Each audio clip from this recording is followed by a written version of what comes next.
語聞き流し10分間、名作リスニング、英語テキストと MP3 ダウンロード、その他の物語は、ホームページよりご利用いただけます。88thpp.com 88thpp.com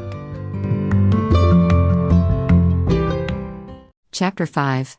Advice from a Caterpillar.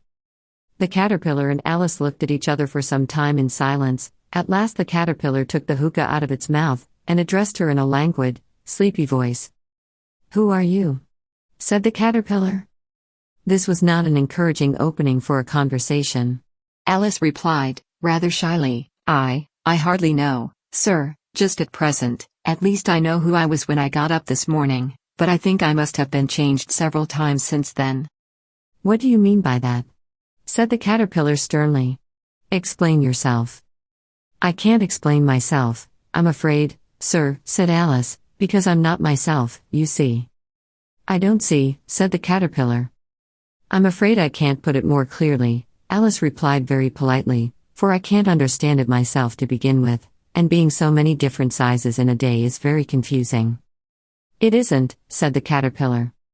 "Well, perhaps you haven't found it so yet," said Alice, "but when you have to turn into a chrysalis, you will someday, you know, and then after that into a butterfly, I should think you'll feel it a little queer, won't you?"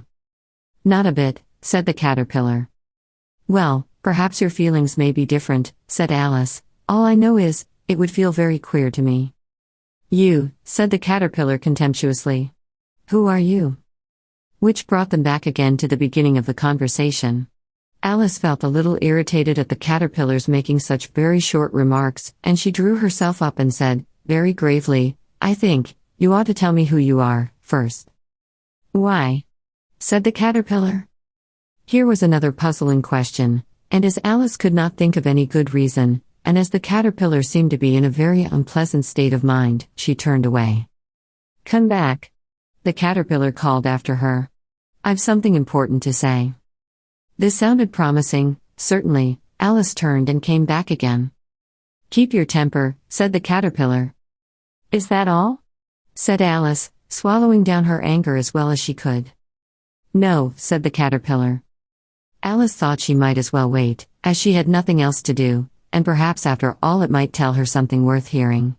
For some minutes it puffed away without speaking, but at last it unfolded its arms, took the hookah out of its mouth again, and said, "So you think you're changed, do you?"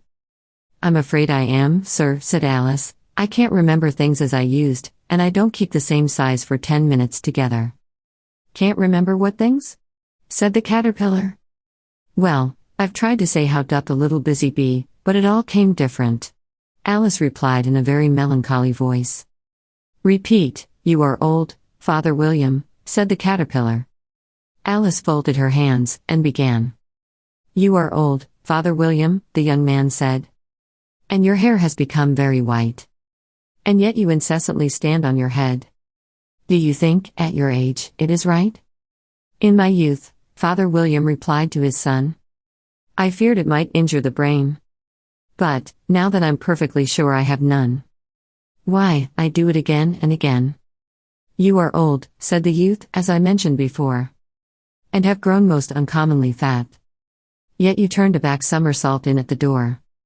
Pray, what is the reason of that?" "In my youth," said the sage, as he shook his grey locks, "I kept all my limbs very supple. By the use of this ointment, 1 shilling the box. Allow me to sell you a couple?" "You are old," said the youth, "and your jaws are too weak for anything tougher than suet. Yet you finished the goose, with the bones and the beak. Pray, how did you manage to do it?" "In my youth," said his father, "I took to the law, and argued each case with my wife. And the muscular strength, which it gave to my jaw, has lasted the rest of my life." "You are old," said the youth, "one would hardly suppose that your eye was as steady as ever. Yet you balanced an eel on the end of your nose. What made you so awfully clever?" "I have answered 3 questions, and that is enough," said his father. "Don't give yourself airs. Do you think I can listen all day to such stuff? Be off, or I'll kick you downstairs." "That is not said right," said the caterpillar. "Not quite right," I'm afraid, said Alice, timidly, some of the words have got altered.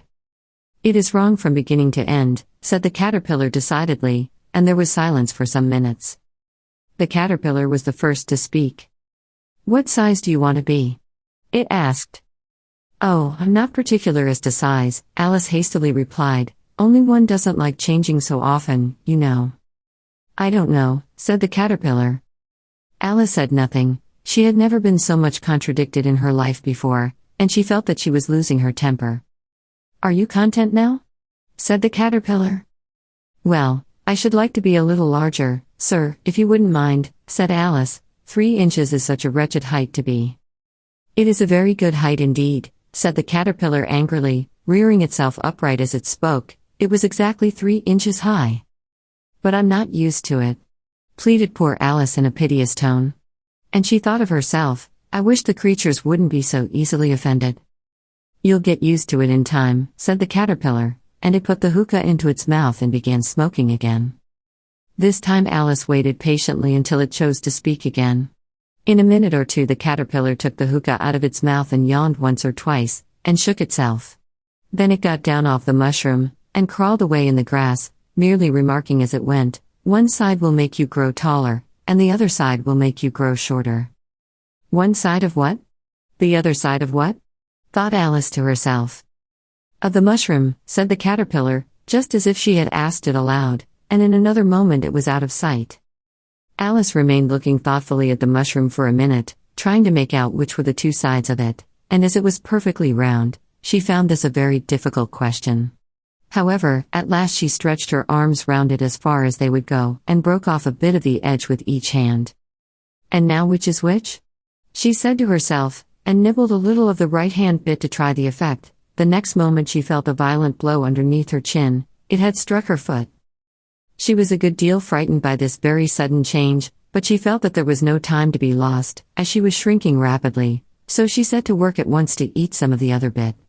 Her chin was pressed so closely against her foot, that there was hardly room to open her mouth, but she did it at last, and managed to swallow a morsel of the left-hand bit. Come, my head's free at last, said Alice in a tone of delight, which changed into alarm in another moment, when she found that her shoulders were nowhere to be found. All she could see, when she looked down, was an immense length of neck, which seemed to rise like a stalk out of a sea of green leaves that lay far below her. What can all that green stuff be? Said Alice. And where have my shoulders got to? And oh, my poor hands, how is it I can't see you? She was moving them about as she spoke, but no result seemed to follow, except a little shaking among the distant green leaves. As there seemed to be no chance of getting her hands up to her head, she tried to get her head down to them, and was delighted to find that her neck would bend about easily in any direction, like a serpent.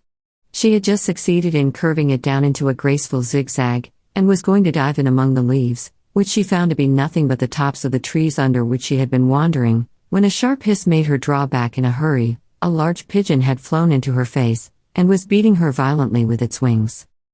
Serpent! Screamed the pigeon. I'm not a serpent, said Alice indignantly. Let me alone. Serpent, I say again.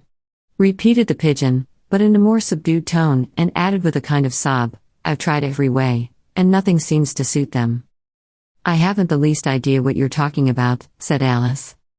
I've tried the roots of trees, and I've tried banks, and I've tried hedges, the pigeon went on, without attending to her, but those serpents. There's no pleasing them. Alice was more and more puzzled, but she thought there was no use in saying anything more till the pigeon had finished. As if it wasn't trouble enough hatching the eggs, said the pigeon, but I must be on the lookout for serpents night and day. Why, I haven't had a wink of sleep these 3 weeks. I'm very sorry you've been annoyed, said Alice, who was beginning to see its meaning. And just as I'd taken the highest tree in the wood, continued the pigeon, raising its voice to a shriek, and just as I was thinking I should be free of them at last, they must needs come wriggling down from the sky. Ugh, serpent! But I'm not a serpent, I tell you, said Alice. I'm a. Well, what are you? Said the pigeon. I can see you're trying to invent something. I'm a little girl, said Alice, rather doubtfully, as she remembered the number of changes she had gone through that day. A likely story indeed, said the pigeon in a tone of the deepest contempt. I've seen a good many little girls in my time, but never one with such a neck as that. No, no. You're a serpent, and there's no use denying it. I suppose you'll be telling me next that you never tasted an egg. I have tasted eggs, certainly, said Alice, who was a very truthful child, but little girls eat eggs quite as much as serpents do, you know. I don't believe it, said the pigeon, but if they do, why then they're a kind of serpent, that's all I can say. This was such a new idea to Alice, that she was quite silent for a minute or two, which gave the pigeon the opportunity of adding, You're looking for eggs, I know that well enough, and what does it matter to me whether you're a little girl or a serpent? It matters a good deal to me, said Alice hastily, but I'm not looking for eggs, as it happens, and if I was, I shouldn't want yours, I don't like them raw. Well, be off, then, said the pigeon in a sulky tone as it settled down again into its nest. Alice crouched down among the trees as well as she could, for her neck kept getting entangled among the branches, and every now and then she had to stop and untwist it. After a while she remembered that she still held the pieces of mushroom in her hands, and she set to work very carefully, nibbling first at one and then at the other, and growing sometimes taller and sometimes shorter, until she had succeeded in bringing herself down to her usual height. It was so long since she had been anything near the right size, that it felt quite strange at first, but she got used to it in a few minutes, and began talking to herself, as usual. Come, there's half my plan done now. How puzzling all these changes are. I'm never sure what I'm going to be, from one minute to another. However, I've got back to my right size, the next thing is, to get into that beautiful garden. How is that to be done, I wonder? As she said this, she came suddenly upon an open place, with a little house in it about 4 feet high. Whoever lives there, thought Alice, it'll never do to come upon them this size, why, I should frighten them out of their wits. So she began nibbling at the right-hand bit again, and did not venture to go near the house till she had brought herself down to 9 inches high. Chapter 6. Pig and Pepper. For a minute or two she stood looking at the house, and wondering what to do next, when suddenly a footman in livery came running out of the wood. She considered him to be a footman because he was in livery, otherwise, judging by his face only, she would have called him a fish, and rapped loudly at the door with his knuckles. It was opened by another footman in livery, with a round face, and large eyes like a frog, and both footmen, Alice noticed, had powdered hair that curled all over their heads. She felt very curious to know what it was all about, and crept a little way out of the wood to listen. The fish footman began by producing from under his arm a great letter, nearly as large as himself, and this he handed over to the other, saying, in a solemn tone, for the Duchess. An invitation from the Queen to play croquet. The frog footman repeated, in the same solemn tone, only changing the order of the words a little, from the Queen. An invitation for the Duchess to play croquet. Then they both bowed low, and their curls got entangled together. Alice laughed so much at this, that she had to run back into the wood for fear of their hearing her, and when she next peeped out the fish footman was gone, and the other was sitting on the ground near the door, staring stupidly up into the sky.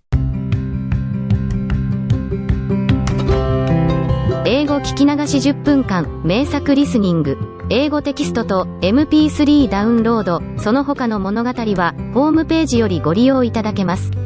88thpp.com 88thpp.com